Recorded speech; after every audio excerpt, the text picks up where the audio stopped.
તો નમસ્કાર ખેડૂત મિત્રો, દેશ અને દુનિયાના તાજા અને મહત્વના મોસમ સમાચારમાં આપનું સ્વાગત છે। મિત્રો, આજના વિડીયોમાં ખાસ કરીને આજે ગુજરાતના કયા કયા વિસ્તારોમાં વરસાદી માહોલ જોવા મળવાનો છે તેના વિશેની સંપૂર્ણ માહિતી મેળવવાની છે।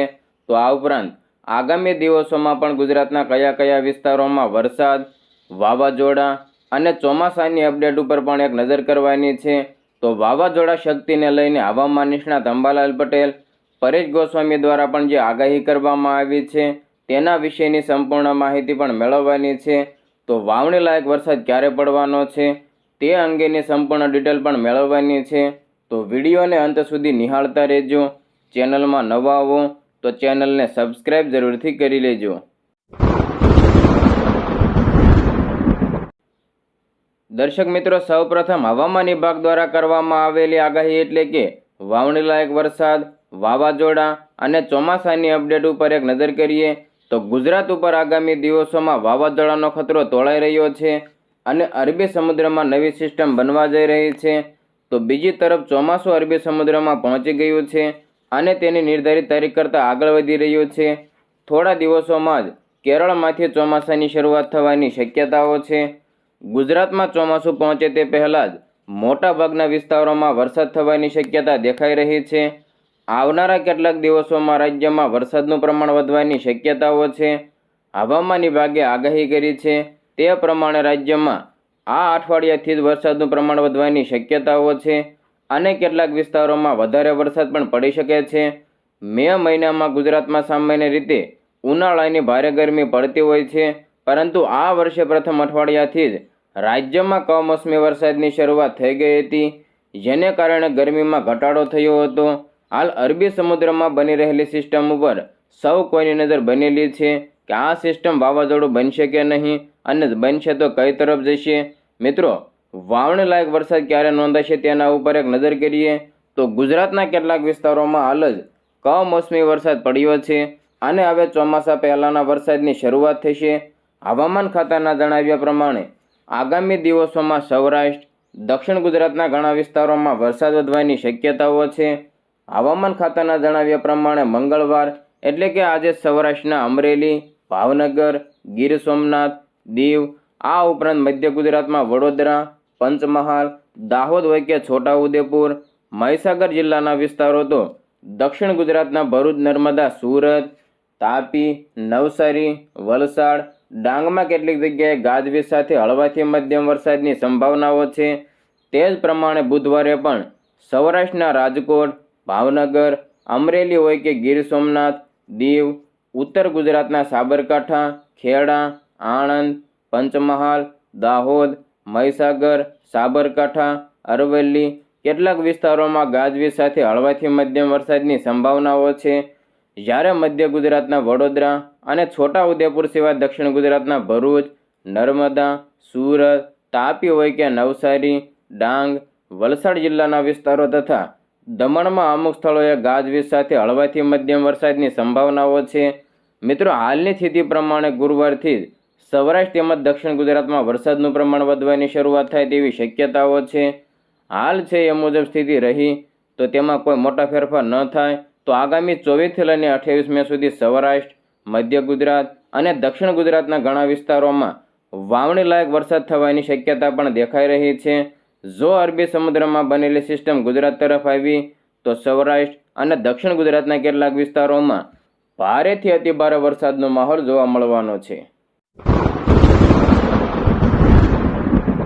હવે મિત્રો, આગળ વાત કરીએ તો આગામી વરસાદ અને વાવાઝોડાને લઈને હવામાન વિભાગ ઉપરાંત ગુજરાતના જાણીતા હવામાન નિષ્ણાત અંબાલાલ પટેલે પણ આગાહી દર્શાવી છે।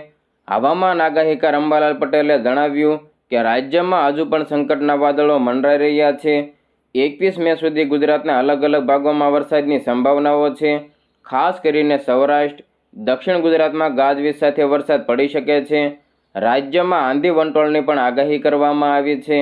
હવામાન નિષ્ણાત અંબાલાલ પટેલે પણ 21 તારીખે હવામાનમાં પલટો આવવાની આગાહી કરી છે। મિત્રો, 25થી લઈને 31 મે સુધી ગુજરાતમાં ભારે વરસાદની શક્યતા દેખાઈ રહી છે। 24 મેથી સૂર્ય કૃતિકા નક્ષત્રમાં રહેતા અરબી સમુદ્રમાં વાવાઝોડાની બનવાની શક્યતાઓ છે। 24થી લઈને 28 મે વચ્ચે વાવાઝોડાની આગાહીકાર અંબાલાલ પટેલે આગાહી કરી છે. મુંબઈ અને ગોવા વચ્ચે સિસ્ટમ સક્રિય બનશે. આ કારણે ભારે વરસાદ વરસવાનો છે. 24થી લઈને 28 મે વચ્ચે વાવાઝોડું ઉદ્ભવશે. દક્ષિણ ગુજરાતમાં ભારેથી અતિ ભારે વરસાદની શક્યતા જણાવી તો સૌરાષ્ટ્ર, મધ્ય ગુજરાતમાં પણ ગાજવીજ સાથે વરસાદની શક્યતાઓ છે. 24 મેથી લઈને 28 મે દરમિયાન પવનની ગતિ સામાન્ય કરતાં વધુ રહેશે. આગાહીકાર અંબાલાલ પટેલે ઉમેર્યું કે વાતાવરણમાં મોટો પલટો આવવાને કારણે લોકોને ગરમીથી રાહત મળશે. 21 મેમાં હવામાનમાં પલટો જોવા મળશે, જેને કારણે ગુજરાતનું વાતાવરણ ડામાડોળ થઈ જશે.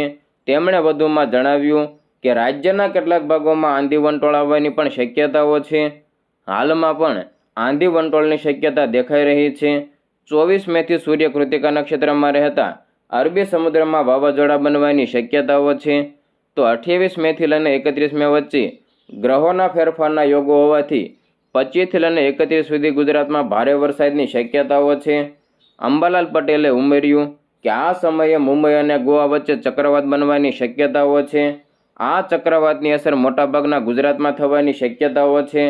કેટલાક વિસ્તારોમાં તો ભારેથી અતિ ભારે વરસાદ પણ પડવાનો છે.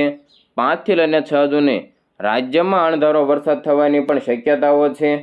મિત્રો, તમને જણાવી દઈએ કે આગામી 7 દિવસ સુધી રાજ્યમાં વરસાદી માહોલ રહી શકે છે. રાજ્યના હવામાન વિભાગ દ્વારા પણ વરસાદને લઈને આગાહી કરી દેવામાં આવી છે. દર્શક મિત્રો, મોસમ સમાચારમાં આગળ વધીએ તો આગામી વરસાદ અને વાવાઝોડાને લઈને હવામાન વિભાગ, આ ઉપરાંત હવામાન નિષ્ણાત અંબાલાલ પટેલ, તો વળી ગુજરાતના બીજા જાણીતા હવામાન નિષ્ણાત એવા પરેશ ગોસ્વામી દ્વારા પણ ફરી એકવાર નવી નક્કોર આગાહી કરી દેવામાં આવી છે. મિત્રો, હવામાન નિષ્ણાત પરેશ ગોસ્વામીના જણાવ્યા પ્રમાણે ગોવાથી દક્ષિણ પશ્ચિમ અને કેરળથી ઉત્તર પશ્ચિમમાં એક દરિયાની અંદર સિસ્ટમ બની રહી છે. સાયક્લોનિક સર્ક્યુલેશન બની રહ્યો છે. આગળના દિવસની અંદર સાયક્લોન સ્ટ્રોમ બને તેવી શક્યતા આની અંદર છે. જોકે બનશે એવું 100% નથી, પરંતુ શક્યતાઓ દેખાઈ રહી છે. ઘણા બધા પરિબળો છે એ વાવાઝોડું બને તેવા સક્રિય છે અને વાવાઝોડું બનવાની શક્યતા દેખાઈ રહી છે. મિત્રો, 2025ની અંદર નૈઋત્યનું ચોમાસું આવે પહેલાં કદાચ એકાદો સાયક્લોન પણ આવી શકે છે. એ જ મુજબ આ અત્યારે પરિબળો છે એ સક્રિય થઈ રહ્યા છે. આ સાયક્લોન બનશે કે કેમ, પણ આ એક ચોક્કસથી છે કે શક્યતાઓ દેખાઈ રહી છે. કદાચ સાયક્લોન બને તો પણ અને કદાચ સાયક્લોન ન બને તો પણ ગુજરાતની અંદર મે મહિનાના છેલ્લા અઠવાડિયાની અંદર વરસાદની શક્યતાઓ ખરી જ છે. અને જ્યારે પણ મે મહિનાના પ્રથમ સેશનની અંદર એટલે કે 3થી લઈને 10 મે વચ્ચે જે અતિ ભારે માવઠાનો વરસાદ આવ્યો ત્યારે પણ જણાવ્યું હતું કે મે મહિનાની અંદર 22થી લઈને 23 તારીખ કે 24 તારીખથી પ્રી મોન્સૂન એક્ટિવિટી થવા જઈ રહી છે. મિત્રો, પ્રી મોન્સૂન એક્ટિવિટીના ભાગરૂપે 22, 23 અને 24 તારીખથી ગુજરાતની અંદર વરસાદની શક્યતાઓ છે. જો કદાચ એ સિસ્ટમ છે અને વાવાઝોડું બનશે તો પણ તેની સાથે પવન સાથે અતિભારે વરસાદ પડશે અને કદાચ એ સિસ્ટમ એ વાવાઝોડા સુધી ન પણ પહોંચે તો ડીપ ડિપ્રેશન અથવા ડિપ્રેશનના સ્વરૂપમાં આવે તો પણ ગુજરાતની અંદર 23-24 તારીખથી લઈને 31 મે સુધીની અંદર અનેક જગ્યાએ વરસાદ પડે તેવી શક્યતાઓ છે. જોકે નૈઋત્યનું ચોમાસું નહીં હોય અને એક્ટિવિટી અથવા તો કોઈ વરસાદી સિસ્ટમની તીવ્ર અસર ગણવાની રહેશે. નૈઋત્યનું ચોમાસું હજુ કેરળ પણ નથી પહોંચ્યું. ગુજરાતમાં નૈઋત્યના ચોમાસાને પહોંચતા હજી ઘણો સમય લાગશે, પરંતુ નૈઋત્યનું ચોમાસું ગુજરાતમાં પહોંચે એ પહેલાં જ મે મહિનાની અંદર છેલ્લા અઠવાડિયાની અંદર એક મોટો વરસાદનો રાઉન્ડ આવી રહ્યો છે. અને આ વરસાદનો રાઉન્ડ આવે તો વધારે શક્યતા અમે જે માની રહ્યા છીએ એમાં સૌરાષ્ટ્રના આમ તો લગભગ દરેક જિલ્લાઓ આવી જશે. ઓલ ઓવર સૌરાષ્ટ્રના દરેક જિલ્લાઓ છે. આણંદ, નડિયાદ, ખેડા જેવા વિસ્તારો છે. ત્યાર પછી જે દક્ષિણ ગુજરાતના ભરૂચ, અંકલેશ્વર હોય કે સુરત, વલસાડ, વાપી, દક્ષિણ ગુજરાતના તમામ વિસ્તાર એટલે કે સૌરાષ્ટ્ર, દક્ષિણ ગુજરાત, મધ્ય ગુજરાતના અમુક વિસ્તારો છે અને સારો એવો વરસાદ થાય. પૂર્વ ગુજરાતના દાહોદ ગુજરાત સુધીના વિસ્તારને પણ સારો એવો વરસાદ થાય તેવી શક્યતાઓ છે. એટલે મે મહિનાના છેલ્લા અઠવાડિયામાં વરસાદનો નવો રાઉન્ડ શરૂ થવાનો છે.